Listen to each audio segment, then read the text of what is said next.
Hello everyone, welcome to Open Academy. और साथियों, हम इस वीडियो में गंगा रिवर सिस्टम के बारे में बात करेंगे कि गंगा की कौन सी सहायक नदियां हैं, गंगा में कौन सी जगह से क्या निकलता है, कहाँ पे आके कौन सी नदी उसमें मिलती है। ये सारी बातें हम इस वीडियो में करने वाले हैं। ठीक है दोस्तों, तो चलिए स्टार्ट करते हैं। तो साथियों, अगर गंगा नदी की हम बात करें तो सबसे पहले वो बद्री 4-5 जगह हैं जो हमें याद रखनी है मेन। कुछ ग्लेशियर्स को ये नाम है वो भी याद रखने हैं। जैसे बद्रीनाथ में एक ग्लेशियर है सतोपंथ करके, ठीक है।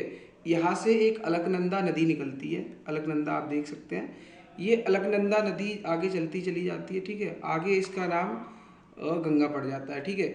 देखिए साथियों, बद्रीनाथ में एक कौन सा ग्लेशियर है, सतोपंथ। ऐसे ही केदारनाथ में एक ग्लेशियर है जिसका नाम है चोराबरी। और गौमुख में एक ग्लेशियर है जिसका नाम है गंगोत्री। और बंदरपुच में एक ग्लेशियर है जहाँ से निकलता है क्या, यमुनोत्री। यमुनोत्री एक ग्लेशियर है जहाँ से यमुना नदी निकलती है, ठीक है। ये यमुना नदी प्रयागराज में जाके आपको पता है, जिसे हम संगम के नाम से भी जानते हैं, तो वहाँ पे आके ये गंगा नदी में मिल जाती है। तो मेनली अभी हम गंगा नदी के बारे में बात करने वाला है, ठीक है। और यमुना नदी के बारे में हम आगे नेक्स्ट वीडियो में कभी बात करेंगे, ठीक है। देखो, अलकनंदा जो नदी है आप ये देख पा रहे होंगे, ठीक है। इसमें जब धौली गंगा एक छोटी सी रिवर है जो आके मिलती है, ठीक है, जिस जगह पर, उसको हम बोलते हैं विष्णु प्रयाग, ठीक है। क्या बोलते हैं, विष्णु। धौली गंगा जब आके अलकनंदा में मिलती है उसको हम विष्णु प्रयाग बोलते हैं। ऐसे ही एक नंदाकिनी करके है नदी, ठीक है। वो जब अलकनंदा में आके मिलती है उसको हम नंद प्रयाग बोलते हैं। तो आपको ये पंच प्रयाग है बेसिकली जो याद रखने हैं, ठीक है। उनमें से एक हमने पढ़ लिया विष्णु प्रयाग, एक पढ़ लिया नंद प्रयाग जो नंदाकिनी में आती है तब मिलता है। एक पिंडारी नदी इधर से मिलती है जो जब अलकनंदा से मिलती है उसको जगह को हम बोलते हैं कर्ण प्रयाग, ठीक है। ये दोनों जो प्रयाग ये आप देख पा रहे होंगे क्या, विष्णु प्रयाग, नंद प्रयाग और कर्ण प्रयाग, ठीक है। ये जो है ये आपके देख पा रहे होंगे आप इधर नीचे से है, ठीक है। और एक ये अपना मंदाकिनी नदी है जो चोराबरी ग्लेशियर है वहाँ से निकलती है। ये जब अलकनंदा में आके मिलती है तो उस जगह को हम बोलते हैं रुद्रप्रयाग। और ऐसे ही जब ये गौमुख से गंगोत्री ग्लेशियर है जो वहाँ से जो भागीरथी नदी निकलती है, इसका नाम आई होप आपने सुना होगा ज़रूर। तो ये जब यहाँ पे आके मिलती है अलकनंदा में उसको हम बोलते हैं देवप्रयाग, ठीक है। तो ये पंच प्रयाग हैं जो अपने को याद रखने। एक है विष्णु प्रयाग, ठीक है। एक है नंद प्रयाग, कर्ण प्रयाग, रुद्रप्रयाग और देवप्रयाग, ठीक है। ये पंच प्रयाग हैं जो अपने को याद रखने हैं, ठीक है साथियों। हरिद्वार एक जगह आपने उत्तराखंड में सुनी होगी। ये सब उत्तराखंड में पड़ते हैं जो भी हमने अभी तक पढ़ा। और हरिद्वार जो उत्तराखंड में जगह पड़ती है आपने सुना होगा, और वहाँ पे तीर्थ यात्रा के लिए भी जाते हैं लोग, ठीक है। तो वहाँ पे आके गंगा जो है ना, ये गंगा जो इधर से ये पूरा सिस्टम जो इधर का बना हुआ है ये गंगा रिवर सिस्टम है, ठीक है। ये इधर जब आता है तो ये गंगा यहाँ से प्लेन्स में मतलब मैदानी भाग में एंटर कर जाती है, ठीक है। आगे आके ये ऐसे चलती चली जाती है तो यहाँ यमुना नदी आके मिलती है आपकी प्रयागराज में, ठीक है। तो आई होप ये बातें आपको क्लियर होंगी। एक बार हम रिवाइज भी करेंगे इसको कि कौन सी चीज़ किससे आके मिलती है। तो आपको पता है कि अलकनंदा से सभी जोड़ने हैं हमें, और कौन सी नदी मिलाएं उससे, या कौन सी उसकी सहायक नदी बने कि वो विष्णु प्रयाग, नंद प्रयाग, कर्ण प्रयाग, देव प्रयाग बनेगा। तो देखो, धौली गंगा जो है वो जब अलकनंदा से मिलती है तो उसको हम बोलते हैं विष्णु प्रयाग, ठीक है। आप साथ में ये नोट डाउन भी कर लीजिएगा, ठीक है। और जब नंदाकिनी से आके मिलता है ये अलकनंदा, ठीक है, तो नंद प्रयाग बनता है। नंदाकिनी नंद से, ठीक है। पिंडरी कर्ण प्रयाग बनाती है, ठीक है, अलकनंदा के साथ। और भागीरथी नदी जो है वो अलकनंदा के साथ मिलके देव प्रयाग बनाती है।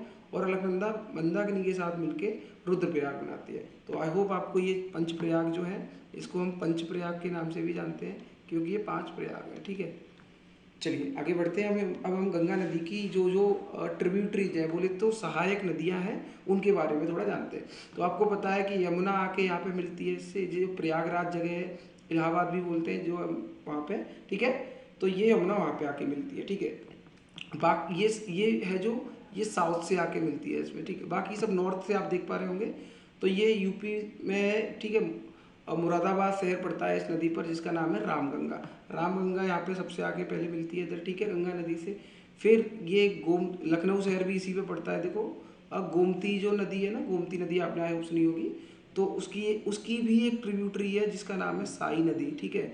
गोमठ से ये निकलती है, हाँ। और इस पर लखनऊ शहर भी स्थित है। तो आपको पूछ लिया जाए किसी भी वनडे एग्जाम में कि भाई लखनऊ जो है वो किस नदी पर स्थित है, तो गोमती आपको ध्यान में रखना है, ठीक है। आगे चलेंगे जब हम, तो देखो अब इसकी ये काली रिवर है, ये उत्तराखंड में पड़ती है, और आपने इसको नेपाल से हमारा डिस्प्यूट रहता है इस रिवर को लेके, आपने सुना होगा कभी इसके बारे में, ठीक है।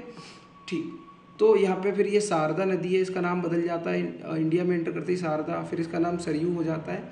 ये आके जिस नदी में मिलती है भाई, ठीक है, ये घाघरा रिवर है, मैंने अपनी घाघरा का नाम आपने ज़रूर सुना होगा, ठीक है, इसमें आके। और ये सेती, करनाली और टीला वेरी, ये एक बार को इतनी इम्पोर्टेंट नहीं है, ठीक है। अपने को राप्ती नदी याद रखनी है, ठीक है, यूपी में। ये सब मिलके यहाँ पे जो मेन रिवर है इनकी, वो घाघरा रिवर है, जिसकी ये सब ट्रिब्यूटरीज है, ठीक है जी। साथियों, आप आगे देख पा रहे होंगे ये गंडक रिवर है, ठीक है, जो त्रिशूली, नारायणी, इन सब से मिलके, गंडकी, इन सब से मिलके बनती है, ठीक है। और आगे इसके जो है वो बूढ़ी गंडक है, जिसको हम बूढ़ी गंडक बोलते हैं। तो अपने को ये याद रखना है, एक गंडक रिवर है, एक बूढ़ी गंडक रिवर है, ठीक है। आगे देखेंगे हम, तो भाई ये कोसी का नाम आपने ज़रूर सुना होगा, कोसी रिवर है, इसको बिहार का शोक भी बोलते हैं, ठीक है, क्योंकि इसकी वजह से फ्लड आ जाता है बिहार में, ठीक है। तो ये अपनी सप्तकोसी रिवर है, इसकी 3 ट्रिब्यूटरीज हैं, ठीक है। तो अब देखो, ये कोसी रिवर यहाँ बिहार में आके मिलती है, उसके बाद लास्ट रिवर है जो इसकी, वो है महानंदा। आगे ये जाती है, फिर आपको पता है ब्रह्मपुत्रा रिवर भी इसी से मिलके बनाती है, ठीक है, पद्मा रिवर वगैरह बनती है, वो हम आगे कभी ब्रह्मपुत्रा रिवर सिस्टम पूरा पढ़ेंगे तब जानेंगे, ठीक है साथियों। तो thank you so much for watching this video. I hope आपको थोड़ा ये वीडियो इन्फॉर्मेटिव लगा होगा। Thank you so much.